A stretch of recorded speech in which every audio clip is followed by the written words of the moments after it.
मान लीजिए आपके पिताजी का मूर्ति और आपके पिताजी दोनों क्या एक ही है?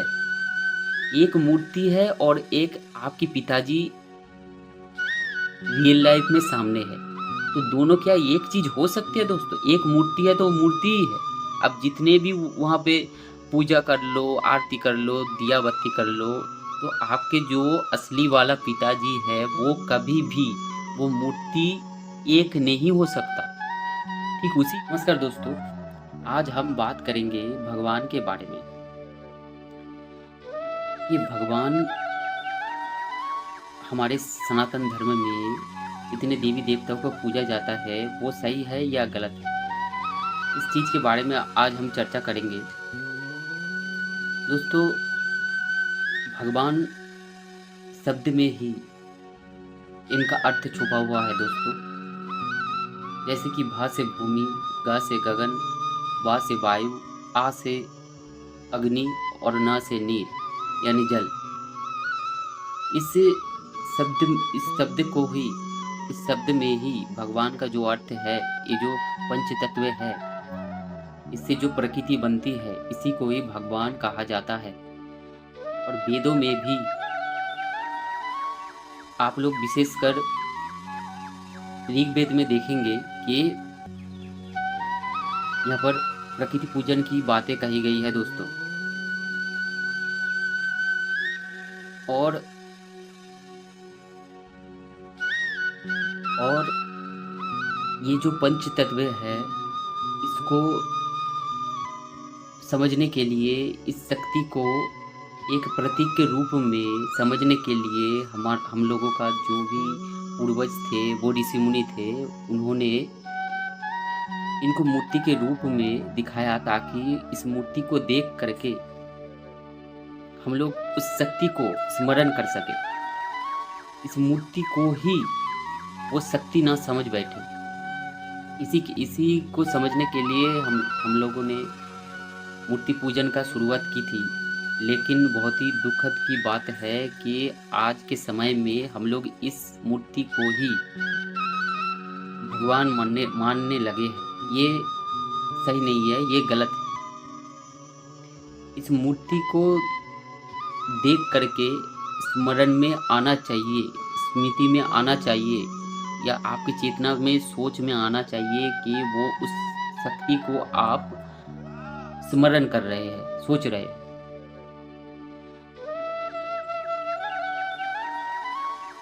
इसके बाद दोस्तों, इसके बाद बहुत सारे महापुरुष हुए, जैसे कि कृष्ण हो गया, कृष्ण, राम, बुद्ध, महावीर।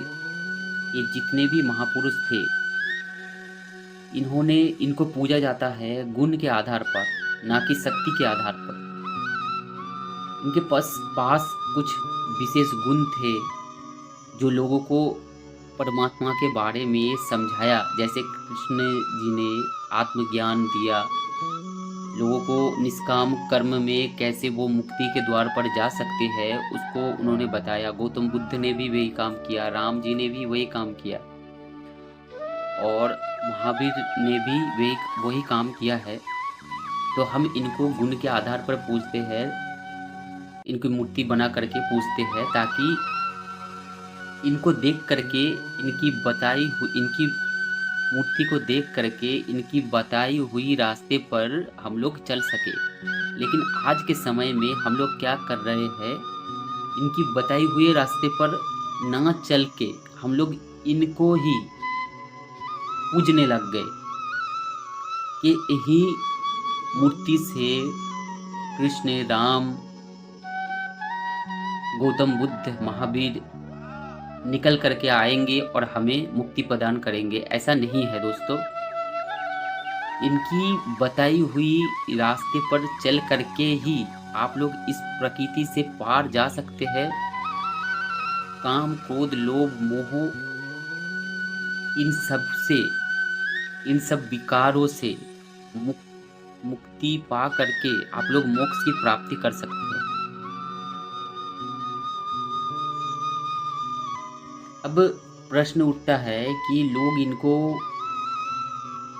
परमात्मा की अवतार मानते हैं।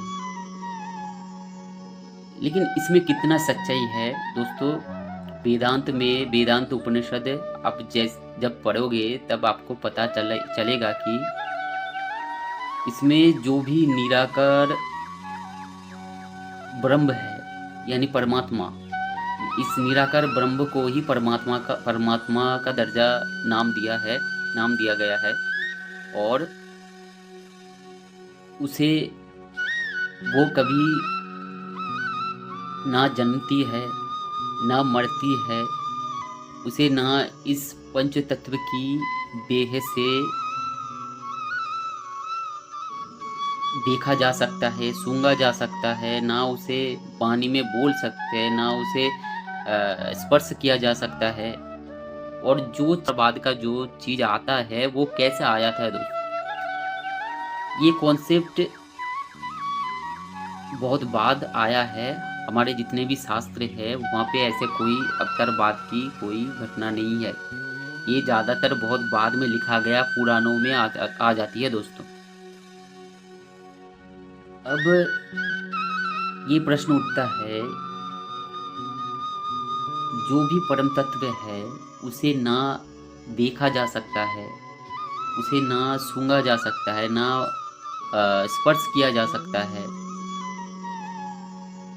ये जो पंच तत्व से बनी हुई प्रकृति है, इनके चीजों से उनको जाना ही नहीं जा सकता। ये चीज साफ तौर पे उपनिषद और वेदांत में लिखा गया है दोस्तों। अब प्रश्न उठता है कि किस तरीके से उनको हम समझने की कोशिश कर सकते हैं। देखिए, जो व्यक्ति इस चीज को जानने की कोशिश करेगा वो खुद परमात्मा बन जाएगा दोस्तों। ऐसा मैं इसीलिए कह रहा हूँ कि उस परम तत्व की जो खोज करेगा वो ही परमात्मा बन जाएगा। जैसे कि एक बीज में ही छुपी हुई रहती है कि वो बीज से एक दिन एक बहुत बड़ा वृक्ष प्रकट हो जाएगा।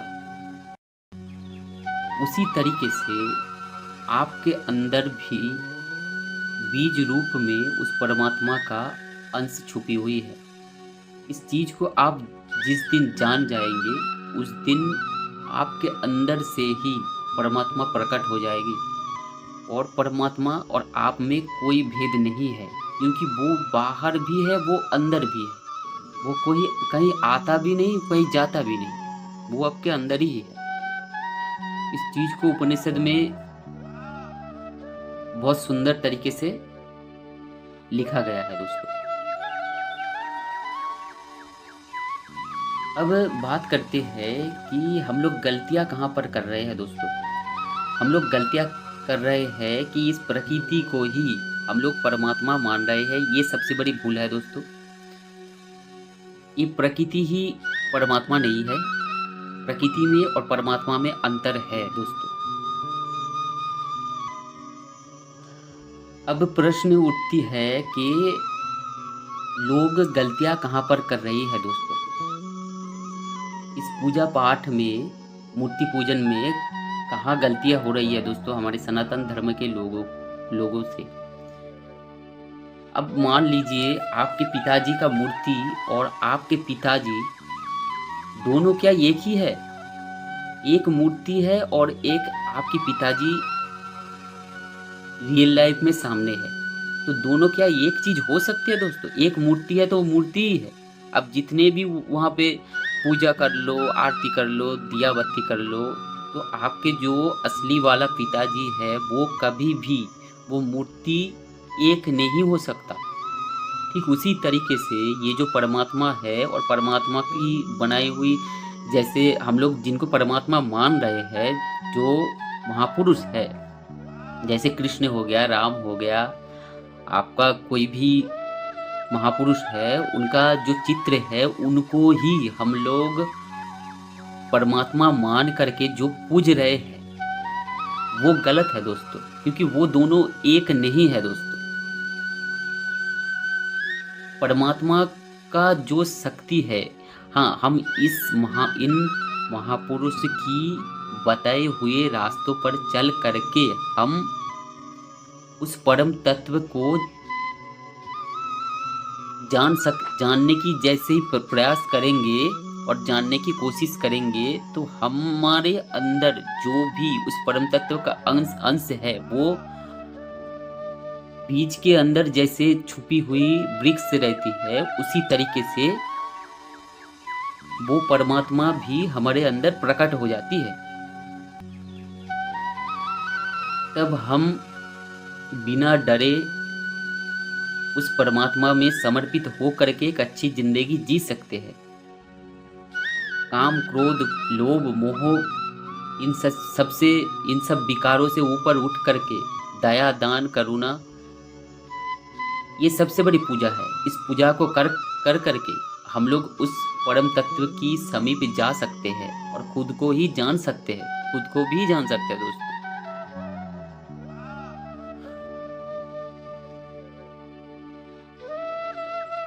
बात आती है कि हम लोग जो भी मूर्तियाँ पूजा करते हैं, वो क्या पूजने योग्य है?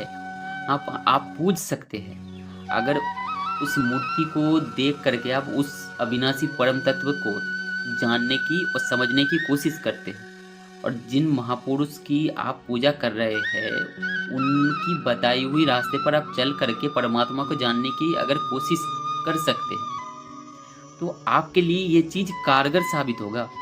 नहीं तो आप गलत रास्ते पर चल रहे हैं दोस्तों। इसकी कोई भी ठोस वजह नहीं है।